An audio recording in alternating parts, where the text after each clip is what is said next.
പാകിസ്ഥാനെ ഇന്ത്യ അടിച്ചപ്പോൾ നമ്മുടെ നാട്ടുകാരൊക്കെ വിചാരിച്ചത്, ഇന്ത്യയിലെ കേന്ദ്രം അങ്ങനെ വിചാരിച്ചിരുന്നില്ല, നാട്ടുകാർ വിചാരിച്ചിരുന്നത് ലോക രാജ്യങ്ങളെല്ലാം ഇപ്പോൾ ഇന്ത്യയുടെ കൂടെ നിൽക്കും. കാരണം പാകിസ്ഥാൻ ഒരു തീവ്രവാദ രാജ്യമാണല്ലോ. യഥാർത്ഥത്തിൽ ലോക രാജ്യങ്ങൾ പാകിസ്ഥാൻ്റെ കൂടെയാണ്, അമേരിക്ക അടക്കമുള്ള രാജ്യങ്ങൾ. കാരണം ഇന്ത്യ വളർന്നൊരു വലിയ സാമ്പത്തിക സൈനിക ശക്തിയാകുന്നത് അമേരിക്കയ്ക്ക് സഹിക്കാൻ പറ്റില്ല.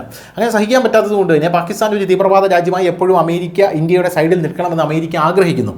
അങ്ങനെയാണെങ്കിൽ എപ്പോഴും ഇന്ത്യയും പാകിസ്ഥാനും തമ്മിൽ യുദ്ധം നടന്നുകൊണ്ടേയിരിക്കും, അവരെ അടിച്ചുകൊണ്ടേയിരിക്കും, പാകിസ്ഥാൻ ഇന്ത്യയുടെ വളർച്ച തടയും, അങ്ങനെ അതങ്ങ് പൊക്കോളുമെന്നാണ് വിചാരിച്ചിരുന്നത്. പക്ഷേ അങ്ങനെയല്ല യഥാർത്ഥത്തിൽ നടന്നത്. ഇന്ത്യ പാകിസ്ഥാനെ സമ്പൂർണ്ണമായി നയതന്ത്രപരമായിട്ടും സൈനികപരമായിട്ടും പൂട്ടി പാകിസ്ഥാൻ അടികൊണ്ട് ചിപ്പം കെട്ടിപ്പോയി എന്നുള്ളതാണ് നമുക്ക് മനസ്സിലാക്കാൻ സാധിക്കുന്ന ഒരു കാര്യവും. അങ്ങനെയാണ് റെക്കോർഡുകളെല്ലാം പുറത്തു വന്നത്. കാരണം പാകിസ്ഥാൻ്റെ ആണവ നിലയത്തിലൊന്നും അടിക്കുമെന്ന് പാകിസ്ഥാൻ സ്വപ്നത്തിൽ പോലും കരുതിയതല്ല, അതുവരെ സംഭവിച്ചു.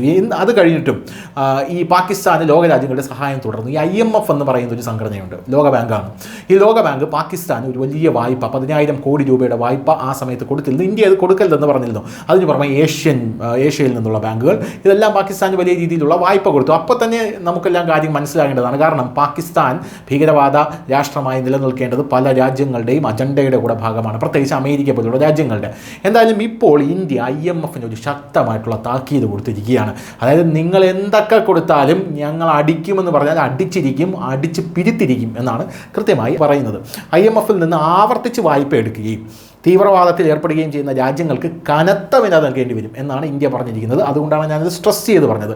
ഐക്യരാഷ്ട്രസഭയിലാണ് ഇന്ത്യയുടെ ഈ പ്രസ്താവന വന്നിരിക്കുന്നത്. ലോക രാജ്യങ്ങൾക്ക് മുമ്പിൽ വെച്ച്, അതായത് IMFൽ നിന്ന് വായ്പ എടുത്ത് തീവ്രവാദം നടത്തുന്ന രാജ്യമാണോ, എന്തായിരുന്നാലും നട്ടലടിച്ചൊടിച്ചിരിക്കും എന്നാണ് ഇന്ത്യ പറഞ്ഞത്. പാകിസ്ഥാനെയാണ് ഇന്ത്യ ലക്ഷ്യം വയ്ക്കുന്നത് എന്നുള്ളത് 100% ഉറപ്പാണ്. ഐക്യരാഷ്ട്രസഭയിലെ ഇന്ത്യയുടെ സ്ഥിരം പ്രതിനിധി പർവതാനി ഹരീഷ് പാകിസ്ഥാനെതിരെ ആഞ്ഞടിക്കുകയായിരുന്നു. പാകിസ്ഥാൻ തീവ്രവാദത്തിലും ഭീകരതയിലും മുങ്ങിക്കുളിച്ച രാജ്യമാണെന്ന് അദ്ദേഹം പറഞ്ഞു. ഐക്യരാഷ്ട്രസഭ സുരക്ഷാ കൗൺസിലിലെ ഒരു ചർച്ചയ്ക്കിടെയാണ് അദ്ദേഹം ഈ പ്രസ്താവന നടത്തിയത്. ഈ ചർച്ചയുടെ വിഷയം വൈവിധ്യവും തർക്കങ്ങളുടെ സമാധാനപരമായിട്ടുള്ള പരിഹാരവും എന്നതായിരുന്നു. എന്നാൽ ഒരു സമാധാനവും ഇവിടെ നടക്കില്ല.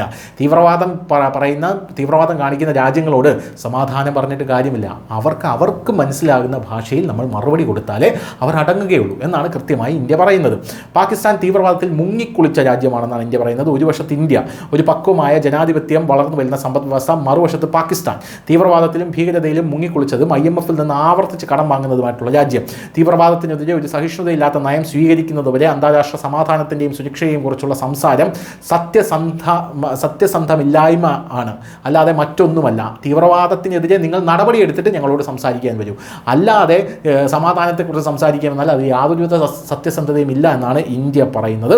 കനത്ത വില നൽകേണ്ടി വരുമെന്നും ഇന്ത്യ പറയുന്നു. സുരക്ഷാ കൗൺസിലിലെ ഒരു രാജ്യം മറ്റൊരു രാജ്യത്തിനെ പാഠം പഠിപ്പിക്കുകയും അതേ തെറ്റുകളിൽ സ്വയം പങ്കാളിയാകുകയും ചെയ്യുന്നത് എത്ര ലജ്ജാകരമാണ്. തീവ്രവാദത്തെ പ്രോത്സാഹിപ്പിക്കുന്ന രാജ്യങ്ങൾക്ക് കനത്ത വില നൽകേണ്ടി വരും. പതിറ്റാണ്ടുകളായി പാകിസ്ഥാനിൽ നിന്ന് ഇന്ത്യക്കെതിരായിട്ടുള്ള തീവ്രവാദ ആക്രമണങ്ങൾ നടക്കുന്നുണ്ട് എന്ന് ഇന്ത്യ പാകിസ്ഥാനെ ശക്തമായി വിമർശിച്ചുകൊണ്ട് അവിടെ പറഞ്ഞിരിക്കുകയാണ്. News desk, news India Malayalam.